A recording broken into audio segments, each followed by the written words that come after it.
여러분, 힘센호스라고 들어보셨나요? HIMIS라는 이름으로 더 잘 알려져 있죠. 한때 원격 의료 시장을 판도로 바꿀 게임 체인저로 불렸는데 지금은 아주 심각한 위기에 빠졌다고 합니다. 오늘 도대체 무슨 일이 있었는지 한번 제대로 파헤쳐 보겠습니다. 자, 바로 이 숫자. 마이너스 56%. 이게 모든 걸 말해줍니다. 불과 몇 달 전 최고점을 찍었던 주가가 반토막도 더 난 거예요. 아니, 어떻게 이런 일이 벌어질 수 있었을까요? 네, 오늘 저희가 바로 그 질문에 대한 답을 찾아보려고 합니다. 한때 그렇게 잘 나가던 원격 의료계의 스타가 왜, 어떻게 이렇게 순식간에 추락하게 된 걸까요? 지금부터 그 속사정을 하나하나 짚어보겠습니다. 자, 첫 번째로 이 56%라는 엄청난 추락부터 좀 더 자세히 들여다보죠. 여기 숫자를 직접 한번 보세요. 2025년 7월만 해도 주가가 $72가 넘었어요. 정말 잘 나갔죠? 그런데 지금 보세요. 2026년 1월, 불과 6개월 만에 $31 수준으로 뚝 떨어졌습니다.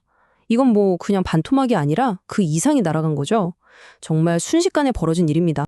근데 말이죠. 이렇게 무너지기 전까지만 해도 힘쓰는 원격 의료계의 거인이라고 불릴 정도였어요. 도대체 어떻게 그렇게까지 빠르게 성장할 수 있었던 걸까요? 그 성공 스토리를 한번 살펴봐야겠죠?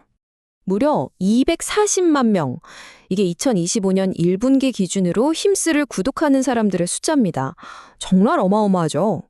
바로 이 탄탄한 구독자 기반이 힘쓰를 날아오르게 한 핵심 동력이었습니다. 실적은 더 대단했습니다. 2025년 3분기 매출을 보니까요. 전년 같은 기간보다 무려 49%가 늘었어요. 거의 50%죠. 이건 뭐 그냥 성장이 아니라 폭발적인 성장세라고 봐야 합니다. 아니, 그럼 이런 성장의 비결이 도대체 뭐였을까요? 크게 네 가지로 볼 수 있습니다.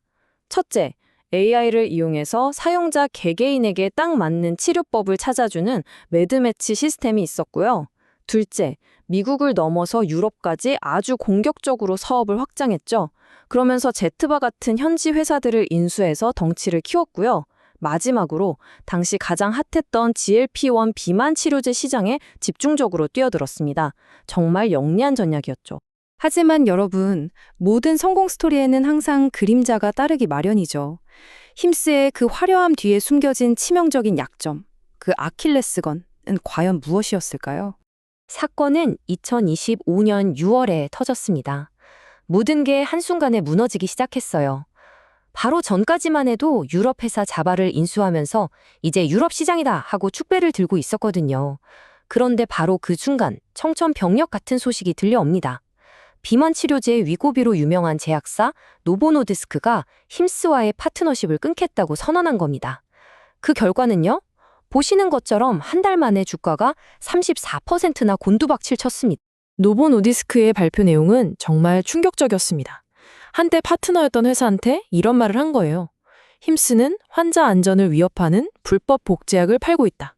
와, 불법 복제품, 안전 위협.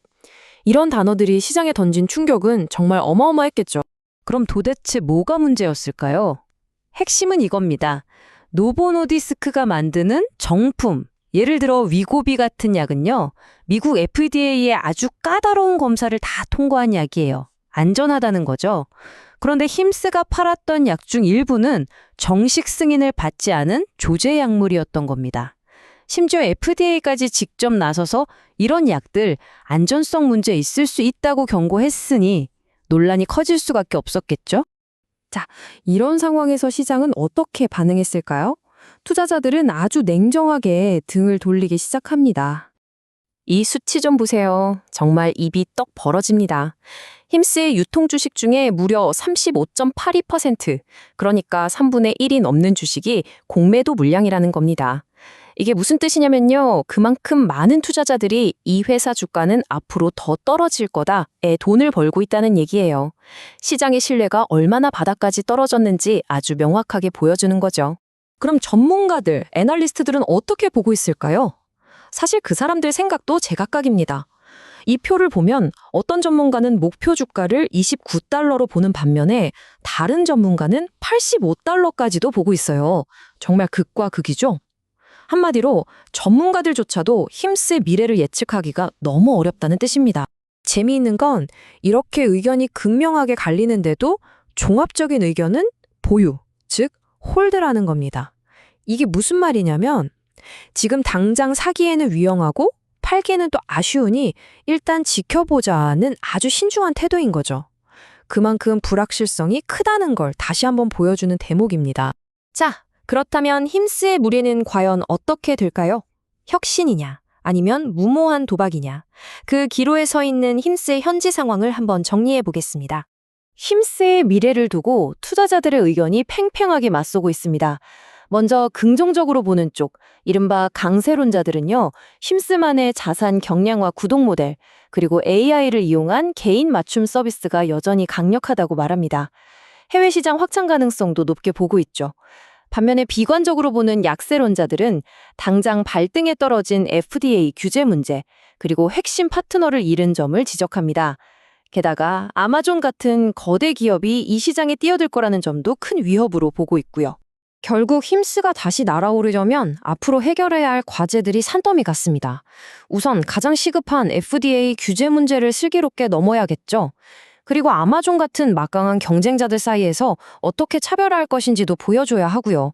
무엇보다 중요한 건 이번 사태로 무너진 소비자들의 신뢰를 회복하고 안전한 정품 의약품으로 사업 모델을 성공적으로 바꾸는 겁니다. 자, 이제 마지막 질문을 던져봅니다. 과연 힘스는 이 모든 위기를 극복하고 헬스케어의 역사를 새로 쓰는 혁신 기업으로 다시 설 수 있을까요? 아니면 너무 큰 야망 때문에 스스로 무너져버린 또 하나의 실패 사례로 남게 될까요? 힘스의 미래는요, 단순히 한 회사의 흥망성쇠를 넘어서 앞으로 원격 의료 산업이 나아갈 방향을 보여주는 중요한 시험대가 될 겁니다. 여러분은 어떻게 생각하시나요?